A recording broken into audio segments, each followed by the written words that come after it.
mwako inze mukosore reka nirase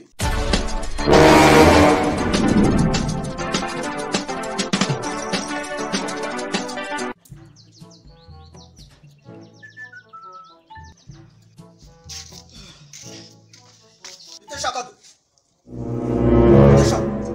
Chitano naga aricyo ndikuvugisha ra kutagiye kwiga sari stress ariko sinawe ntabwo wibona ngo ubundi bamwe rwanga kuby'ikwambaye bisiripa hari bugiye ibitsanga byo birasuzugura wowe ukitora cyoza ukaza wowe umaje kundeba mu bwongo sinzi gusa nakorera mu bwongo wacha wowe umaje kurambirana reka gukaraba mu maso hatutananira no mu Nyagasani ubu nk'iki nyiroboye ariko ripeti ibyo dusigaye twitonda cyane ko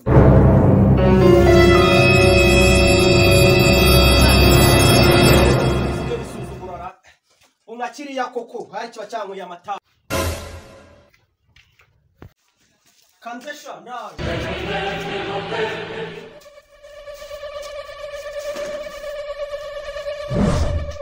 ukijanga ariko se vie urajya bigenze niko mama wawe kubizi ko yagiye muturi vie mfasha ni stress man yes we warebye ukuntu wigenza ugafata nk'utuntu hariya ukabura nanjye ngabagiye ku muhanda bareba nyine ukuntu bigenza umugoroba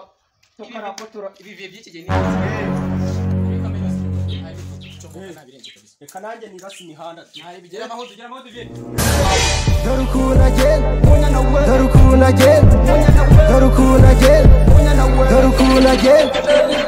Tanida kwa karabo ashide munyana nje ndesha mano uniza gapantaro akubita kwiriya Santiago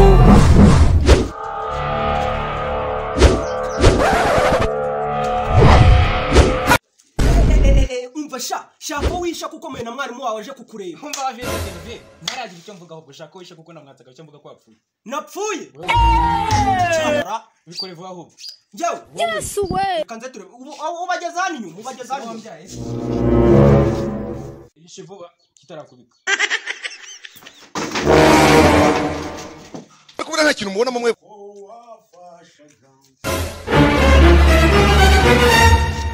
Niwe mukomere cyane. Ndikubona mwari mutugendereye. Twari tuje gushingura nyine twari tuje gutora umuvandi. urumva zino ngegerara zigiye kunshingura ndi muzima Rero turabye twoherekeza umuvandi.